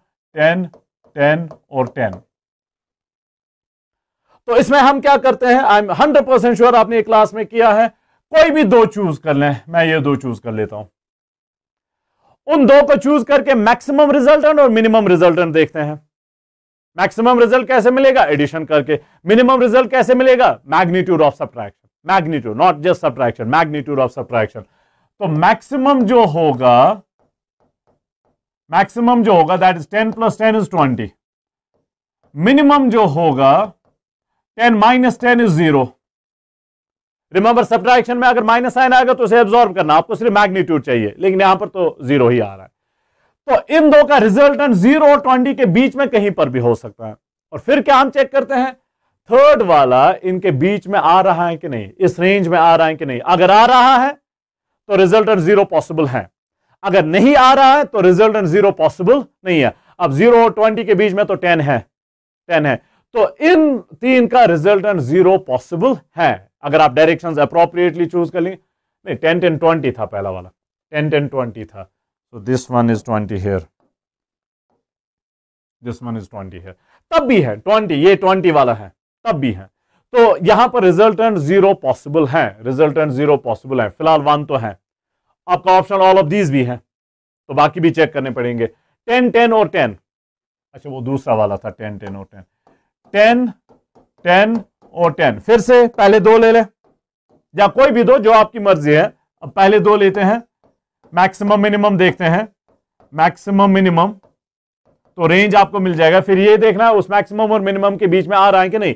मैक्सिमम 10 + 10 इज 20, मिनिमम 10 - 10 इज 0, 10 इसके बीच में आ रहा है, that means resultant can be 0, सो ये भी है। तो आगे आपको देखने की जरूरत भी नहीं है, आप सीधे लिख सकते हैं ऑल ऑफ दिस। वो भी चेक कर लेते हैं, 10 20 20, 10 20 20, कोई भी दो सिलेक्ट कर लें, पहले दो, मैक्सिमम 10 + 20 इज 30, मिनिमम 10 - 20 इज -10, सिर्फ मैग्नीट्यूड लेना है, रिमेंबर सिर्फ मैग्नीट्यूड। सो 10 20 - 10 इज 10, 20 इस रेंज में आ रहा है, 10 और 30 के बीच में आ रहा है, तो यहां पर भी रिजल्टेंट पॉसिबल है, 0 रिजल्टेंट पॉसिबल है। तो that means all of these, okay, all of these. So this was question number 17. Now let's move on to the next one, question number 18. Smallest division on the main scale is given of a given vernier caliper is 0.5 millimeters, which means one main scale division is 0.5 millimeters. Vernier scale has 25 divisions and these coincide with 24 main scale divisions. So वहां से आप least count निकाल सकते हैं। The least count of the vernier caliper is one main scale division is equal to 0.5 millimeters. 0.5 millimeters. Okay. Then 25 divisions of vernier scale. 25 vernier scale divisions किसके बराबर हैं? 24 main scale divisions के। 24 main scale divisions के। तो one vernier scale division किसके बराबर हुआ? One vernier scale division is equal 24 divided by 25 main scale division. Okay, one vernier scale division is 24 divided by 25 main scale division. और main scale division जो है वो कितना है? 0.5 मिलीमीटर्स, 0.5 मिलीमीटर्स। तो ये बन जाएगा 24 divided by 25 into 0.5 millimetres. Main scale division 0.5 millimetres है। अब क्या निकालना है? Least count. लीस्ट काउंट या इस केस में उसे वर्नियर कांस्टेंट भी कहते हैं। Least count is equal to one main scale division minus one vernier scale division. One main scale division minus one vernier scale division. One main scale division is 0.5 millimetres minus one vernier scale division, यहां पर आपने देख लिया 24 divide by 25 into 0.5, 24 divided by 25 into 0.5, वो भी millimetres में, तो दोनों टर्म्स मिलीमीटर्स में है, ख्याल रखना है यूनिट्स का। 0.5 को कॉमन ले लें, ये बन जाएगा 1 minus 24 divided by 25 millimetres obviously. 0.5 का मतलब 1/2, 25 minus 24 is 1, 1 divided by 25, this is 1 divided by 50, okay, 1 divided by 50. This is, you can write it this way, 1/5 into 10. 1/5 is 0.2 divided by 10. So this is 0.02. Remember, unit tha millimeters. So least count is equal to 0.02 millimeters. Just formula based question है, simple formula based question है। 0.02 millimeters. Millimeters, unit का ख्याल रखना है। Again, units जो है option में centimetres में, सेंटीमीटर्स। और नोट कर लें 0.02 मिलीमीटर्स, 0.02 यहां पर ऑप्शन है number wise. As a said earlier, काफी सारे बच्चे इसे गलत कर लेंगे, ओके, काफी सारे बच्चे। सो मिलीमीटर को अगर कन्वर्ट कर लेंगे इनटू सेंटीमीटर्स तो 0.002 डिवाइडेड बाय 10 करना होगा centimetre. 0.002 centimetre, 0.002 centimetre, option 2, okay, option 2, 0.002 centimeters. 19. The density of a material in SI units is 128 kg per cubic meter. In certain units, in which unit of length is centimeter, so conversion करना है, mass का unit grams है, the numerical value is simple, kg को grams में convert करना है, metre को centimetre में कन्वर्ट करना है। So 128 kg per cubic metre, per cubic, so नीचे है cube metre cube. 128 kg is 10 to the power 3 grams divide by metre cube, metre is 10 to the power 2 centimetre, लेकिन cube है, cube है, cube को miss नहीं करना है। काफी सारे बच्चे यहां पर गलती कर लेंगे कि क्यूब को मिस कर लेंगे, वो सीधे लिखेंगे 10 to the power 2 centimetre cube. तो इस बात का ख्याल रखना है। 128 into 10 to the power 3 divided by, ये बन जाएगा 10 to the power 3 into 2 is 6 gram per cubic centimetre. Now centimetre का भी क्यूब है, ओके, सेंटीमीटर का भी क्यूब है। So 128 divided by 10 to the power 3 नीचे आएगा तो -3 बन जाएगा, 6 - 3 is 3, so 10 to the power 3 which means simply 1000 है डिवीजन में, तो ये बन जाएगा 0.128 ग्राम पर क्यूबिक सेंटीमीटर, ग्राम पर क्यूबिक सेंटीमीटर। वैसे कई बच्चों को मेरे ख्याल से डायरेक्ट कन्वर्जन भी याद होगा, from gram per cubic centimetre और केजी पर क्यूबिक मीटर के बीच में कन्वर्जन काफी सारे बच्चों को याद भी होता है। तो 0.128 ग्राम per cubic centimetre, 0.128 numerical value आपको बताना है, 0.128। Okay, so it can't go easier than that. Next question, okay, question number 20. The area of a square is 5.29 square centimeter. The area of 7 such squares, taking into account the significant figures, is, okay, taking into account significant figures is, एक का area जो है वो 5.29 square centimeter है, तो for 7 squares,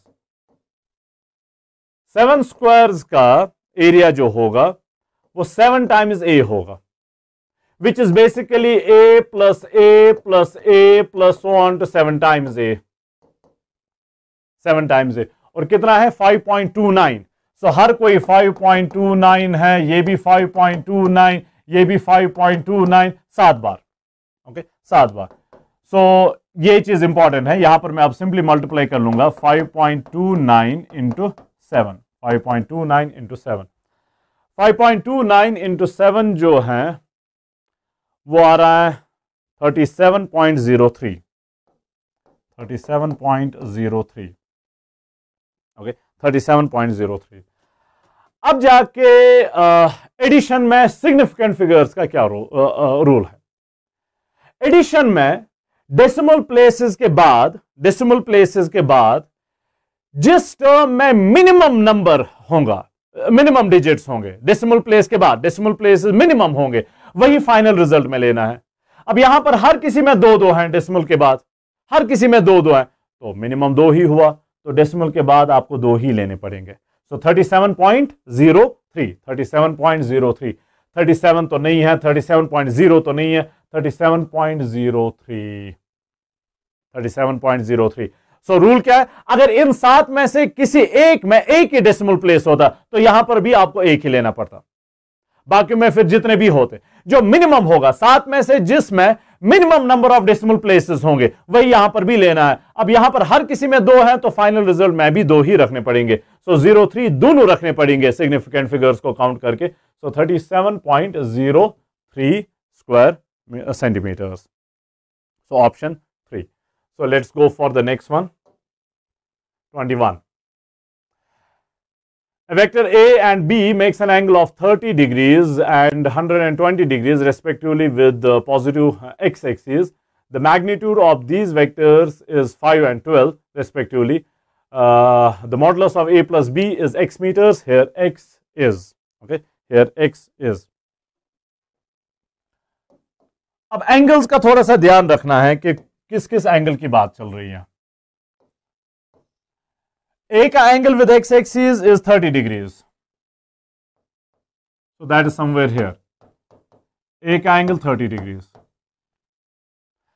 B का angle with x-axis is 120 degrees with positive direction of x-axis, 120 degrees.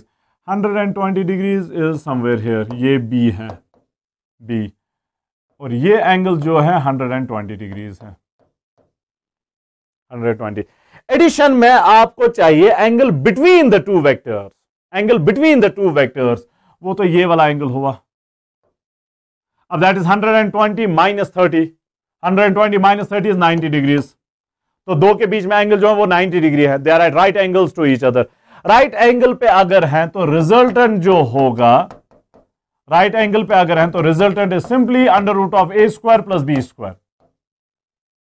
वो तीसरी term plus 2ab cos of 90, cos of 90 zero होता है तो वो तीसरी टर्म जो है वो जीरो बन जाएगी। तो सिर्फ under root of A square plus B square. अब मैग्नीट्यूड्स है, ए का मैग्नीट्यूड 5 है, बी का मैग्नीट्यूड 12 है। So this is under root of 5 square is 25 plus 12 square is 144।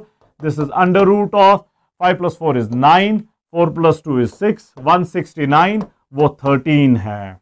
Under root of 160, 13 square is 169। Okay, so modulus of a plus b is 13। बस angle पता चल गया, you are just one step away from it. Angle पता, ख्याल रहना चाहिए कि angle between the two vectors लेना है, बिटवीन द टू वेक्टर्स लेना है। तो क्या आ गया 13, सो option 2 13।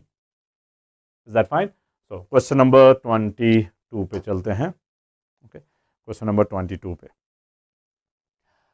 if the random error in the arithmetic mean of 50 observations, okay, number of observations 50 है, number of observations 50 है, is alpha, error जो है वो alpha है, 50 observations में error जो आ रहा है वो alpha आ रहा है, then the random error in the arithmetic mean of 150 observations, अब आप number of observations 150 बना रहे हैं, is alpha by k, random error अब alpha by k है। With 50 observations error alpha है, with 150 observations error जो है वो alpha by k है। आपको बताना है कि k का वैल्यू क्या है।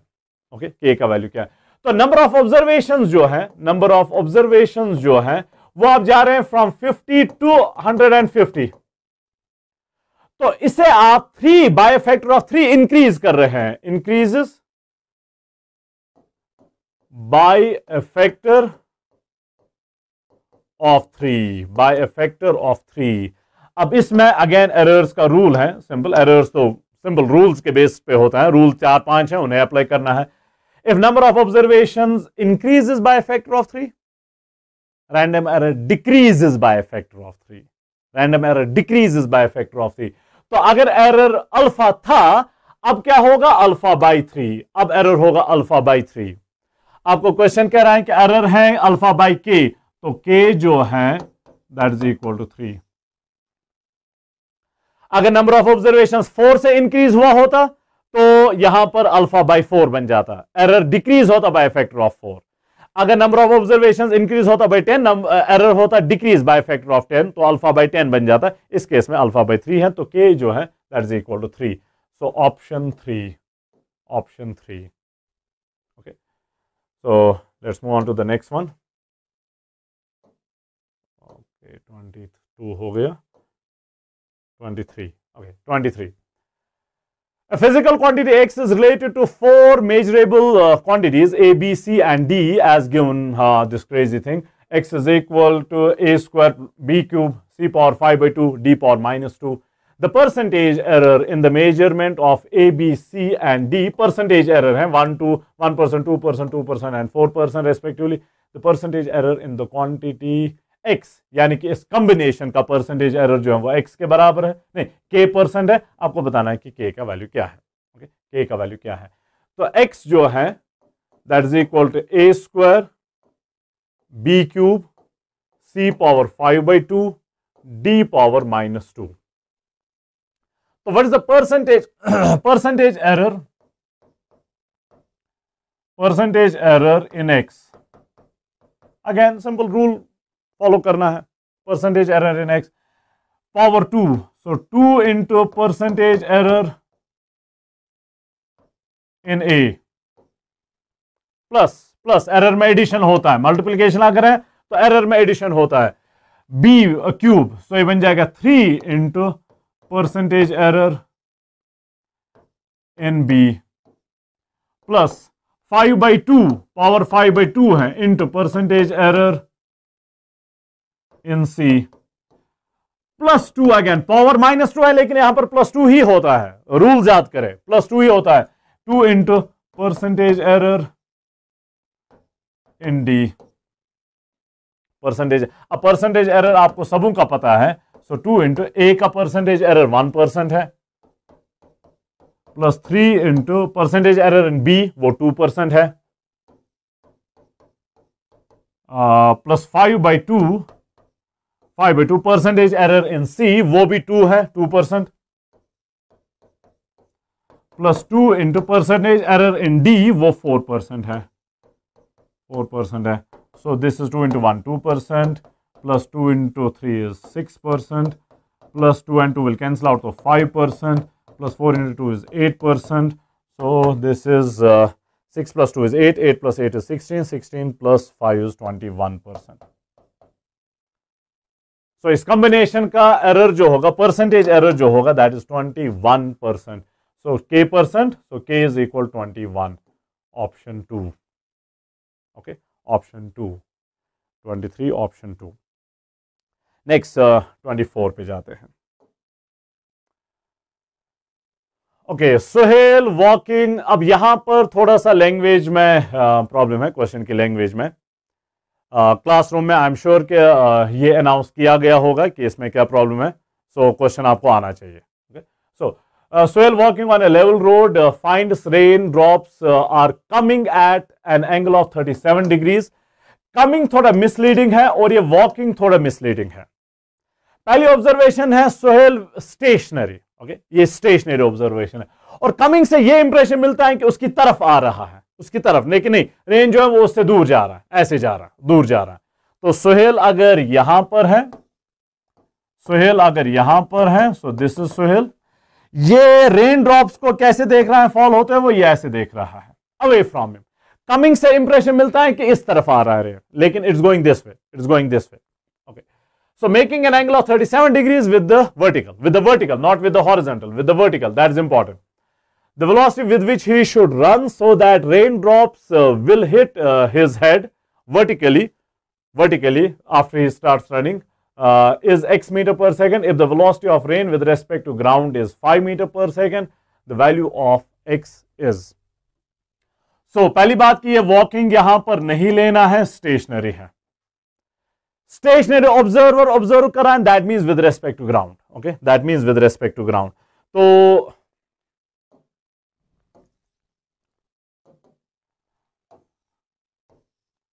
सुहेल अगर यहां पर है, he sees raindrops falling this way, basically ahead of him, ahead, not coming towards him, ahead of him at an angle of 37 degrees. So this angle is 37 degrees. This is velocity of rain with respect to ground. Stationary Sohail observe कर रहा है, so with respect to ground. और at an angle of 37 degrees, velocity of rain with respect to ground वो दिया हुआ है, वो 5 के बराबर है. So this thing is equal to 5 meter per second. 5 meter per second. अब आपसे कहा जा रहा है कि अगर सुहेल जो है, he starts running. Okay, he starts running this way. ताकि इसको लगना चाहिए कि रेन जो है वो वर्टिकली फॉल कर रहा है, इसको लगना चाहिए रेन जो है वो वर्टिकली फॉल कर रहा है। सो अब सुहेल जो है, he starts running like this. This is velocity of Sohail with respect to ground. Velocity of Sohail with respect to ground. Okay. अब इसे क्या लगना चाहिए कि रेन जो है वो वर्टिकली फॉल कर रहा है, that means this way, vertically ऐसे फॉल कर रहा है। तो okay, now what we'll do is velocity of rain with respect to Sohail. Okay, with respect to Sohail. Rain को ऑब्जर्व किया जा रहा है, ऑब्जर्वर सोहेल है जो रन कर रहा है, दैट मीन्स मूविंग ऑब्जर्वर है। This is equal to velocity of rain with respect to ground minus velocity of Sohail with respect to ground. अब ऐसे इन क्वेश्चन में आपने श्योरली किया होगा, this can be written as velocity of rain with respect to ground plus minus velocity of Sohail with respect to ground. Okay, तो VSG का हम नेगेटिव लेंगे, नेगेटिव का मतलब अपोजिट डायरेक्शन में लेना है, डायरेक्शन को रिवर्स करना है। तो VSG को जरा अपोजिट डायरेक्शन में ला दें। ये रहा minus V S G, minus V S G. अब वी आर एस जो है velocity of rain with respect to Sohail, वो इन दो का रिजल्टेंट है, वी आर जी का और माइनस वी एस जी का। वी आर जी का और माइनस वी, इन दो का रिजल्टेंट है, इन दो का रिजल्टेंट। और रिमेंबर ये लगना चाहिए सोहेल को कि वर्टिकली फॉल कर रहा है, तो इन दो का रिजल्टेंट जो होगा that must be here, that is somewhere here, okay, that is somewhere here, okay. This is velocity of rain with respect to Sohail. उसे लग रहा है कि अब ये वर्टिकली फॉल कर रहा है, उसे लग रहा है कि अब ये वर्टिकली फॉल कर रहा है। Okay, let's see what else is given. 37 degree दिया हुआ है, velocity of rain with respect to ground दिया हुआ है, 5 मीटर पर सेकेंड है। हमें निकालना क्या है, with what speed must he run, with what speed, what should be the speed he must run, x metre per second, x आपने निकालना है। so basically VSG हमें निकालना है, VSG हमें निकालना है। तो अगर आप नोट कर लेंगे VSG जो है वो सिंपली इसका x कंपोनेंट है, वो VRG का x कंपोनेंट है। तो VRG का x कंपोनेंट का मतलब है VRG into sine of 37। Angle जो है वो y एक्सिस के साथ है, y एक्सिस के साथ है, तो x component will be in terms of sine, okay, in terms of sine. So VSG velocity of Sohail with respect to ground must be velocity of rain with respect to ground into sine of 37 degrees. 37 is a very special angle. 37, 3, 4, 5, 3 और 5 के बीच में 53 degree होता है, 4 और 5 के बीच में 37 डिग्री होता है। तो VRG 5 है, इन sine of 37, sine of 37, 3 divided by 5, 3 divided by 5, perpendicular divided by hypotenuse, 5 and 5 goes to dogs. So VSG is equal to 3 meter per second. Velocity of Sohail with respect to ground is 3 meter per second. तब जाके इसे लगेगा कि rain जो है वो vertically fall कर रही है, ओके, रेन जो है वो वर्टिकली फॉल कर रही है। Let's move on to the next one now. So इसमें थोड़ा सा लैंग्वेज में करेक्शन थी, so I hope you got it now. Amir starts his journey from origin and moves 20 meters towards south, then 20 route 2 meters towards northeast. Northeast exactly है तो that means 45 degree पे, okay. Then 20 meters towards west and finally 10 meters at an angle of 50 degrees. यहां पर ये बात जरा जहन में रखें, अगर कोई राइट एंगल ट्राइंगल है, आइसोसेलेस राइट एंगल ट्राइंगल है, ये ए, तो ये हाइपोटेन्यूज जो होता है रूट 2a होता है, okay, Pythagorean theorem, simple Pythagorean theorem. अब वो चीज अगर आप यहां पर यूज कर लेंगे तो क्वेश्चन जो है थोड़ा सा जल्दी हो जाएगा, उसके बगैर भी कर पाएंगे यूनिट वेक्टर नोटेशन यूज करके, लेकिन ऐसे थोड़ा सा जल्दी होगा। सो पहले क्या हो रहा है, Amir starts his journey from origin and 20 meters towards south. This is east, west, north, south. Aamir south की तरफ आ रहा है, कितना आ रहा है, 20 मीटर्स। फिर क्या जा रहा है, नॉर्थ ईस्ट डायरेक्शन में, दैट मींस 45 डिग्रीज पे, 45 डिग्रीज पे कितना जा रहा है, 20 रूट 2, 20 रूट 2, ओके, 20 ही है रूट 2 के साथ। सो 45 डिग्री इज हेयर, थोड़ा सा यहां पर,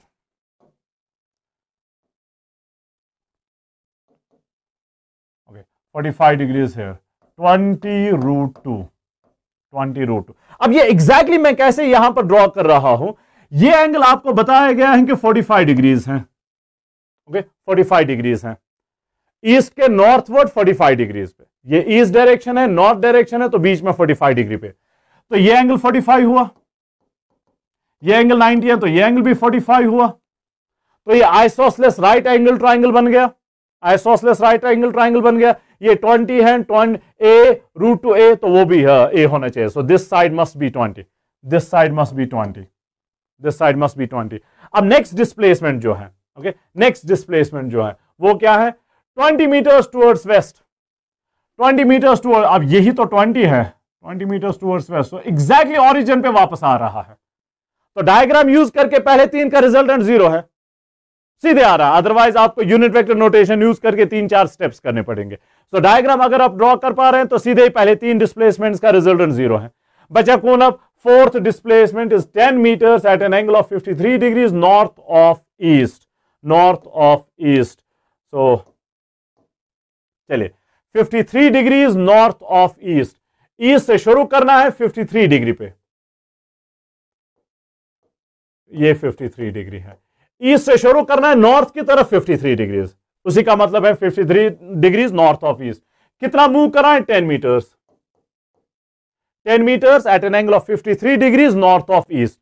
इन तीन का रिजल्टेंट तो 0 है, तो टोटल डिस्प्लेसमेंट 4 का मिला के, 4 डिस्प्लेसमेंट्स का मिला के 3 का तो कैंसिल आउट होगा, सिर्फ ये बच जाएगा। ओके, सिर्फ ये बच। सो रिजल्टेंट डिस्प्लेसमेंट जो है that is 10 metres at 53 degrees north of east. पहले 3 तो नलिफाई कर रहे हैं एक दूसरे को, 3 नलिफाई कर रहे हैं, ये सिर्फ बच रहा है। So 10 meters 53 degrees north of east. So 10, हमें क्या बताना?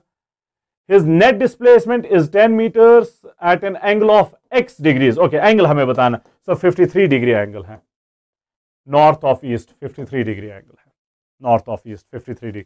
अगर ईस्ट ऑफ नॉर्थ बताया होता तो ये वाला एंगल होता। ईस्ट ऑफ नॉर्थ का मतलब नॉर्थ से शुरू करना है ईस्ट की तरफ, नॉर्थ ऑफ ईस्ट का मतलब है ईस्ट से शुरू करना है नॉर्थ की तरफ। तो अगर ईस्ट ऑफ नॉर्थ बताया होता तो ये एंगल 37 डिग्री होता, लेकिन आपको बताया गया है north of east, so east से शुरू करना है नॉर्थ की तरफ, वो तो वही 53 डिग्रीज है। So at an angle of 53 degrees, at an angle of 53 degrees, is that fine? चलिए अब इस सेशन में इतना है।